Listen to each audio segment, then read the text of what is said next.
Jail प्रहरी परीक्षा में नया खुलासा। परीक्षा 2018 में टीसीएस के माध्यम से करवा दिया गया था। जेल प्रहरी परीक्षा में दोबारा होगी जांच। संदीप कादियान को गिरफ्तार किया जा चुका था, जिन्होंने पेपर लीक किया था, लेकिन एसओजी ने पाया है कि इसमें टीसीएस का ही एक कर्मी शामिल है। जगजीत सिंह टीसीएस के मैनेजर को एसओजी ने पकड़ लिया है, अभी भी ये टीसीएस में काम करता है।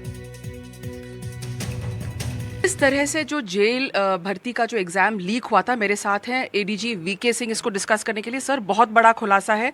टीसीएस जो एक जानी मानी कंपनी है, प्राइवेट एजेंसी, उन्होंने एग्जाम कंडक्ट किया था, एग्जाम को रद्द करना पड़ा था, और उसमें आपने अब पकड़ा है टीसीएस का ही एम्प्लॉय इसमें इन्वॉल्व था। जो टीसीएस का एम्प्लॉय इस एग्ज़ाम को कंडक्ट कराने के लिए रिस्पॉन्सिबल था, उसने ही यह पेपर अपने दोस्तों के मार्फत आउट किया था ताकि बेच के पैसे कमाए जा सके। 3 लोगों की गैंग थी ये खुद। सर, अभी भी टीसीएस में है, और थोड़ा सा पूरा वो बता दीजिए कि कैसे मोडस ऑपरेंडी रहा है। 2018 में ये परीक्षा हुई थी, तभी भी ये टीसीएस में था और आज भी टीसीएस में है।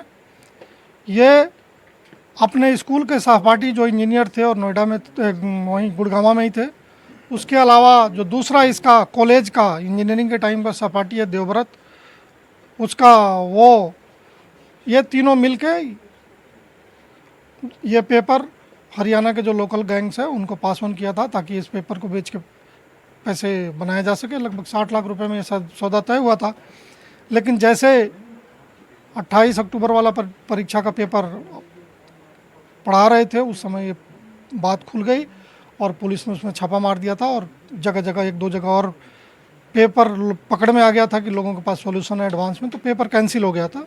इसलिए ये गैंगस ये जो है पेपर लीक करने वाले, इनको पूरा पैसा जो 60 लाख रुपए था वो मिला नहीं।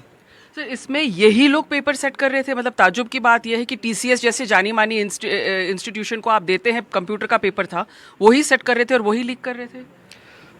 पेपर किसने सेट किया था ये अलग बात है, बट पेपर सेट होने के बाद परीक्षा के पहले जो एजेंसी कंप्यूटर बेस्ड टेस्ट कराती है उसके कब्जे में होता है और वहीं से ये पेपर लीक हुआ। तो ये मैनेजर था टीसीएस में? यस, प्रोजेक्ट मैनेजर था इस काम के लिए। सर, एसआईटी के गठन के बाद, क्योंकि पहले आपने कहा कि ऑलरेडी कुछ अरेस्ट हो चुके थे, संदीप कादियान का पहले ही अरेस्ट हो गया, एसआईटी के गठन के बाद आपको और क्या मिला है इसमें? मतलब आप कैसे इसको बड़ा खुलासा मानते हैं?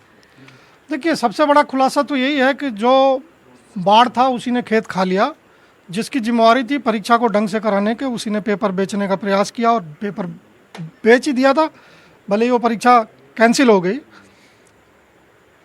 जो टीसीएस जैसी एजेंसी का एम्प्लॉय इस तरह की हरकत कर सकता है, इससे दोनों ही टीसीएस भी सीखेगी और मैं समझता हूं कि जो एजेंसीज टेस्ट के लिए थर्ड पार्टी को हायर करती हैं वो भी इससे सीखेंगी कि सारा कंट्रोल एक एजेंसी के पास में नहीं होना चाहिए, अलग अलग कंपार्टमेंटलाइजेशन होना चाहिए, ताकि अगर एक एजेंसी का कोई कंप्रोमाइज़ भी हो जाए तो वो फाइनली एग्ज़ाम कंप्रोमाइज़ नहीं हो। तो फिलहाल इस बुलेटिन में इतना ही। छोटा सा ब्रेक ले रहे हैं। नमस्कार।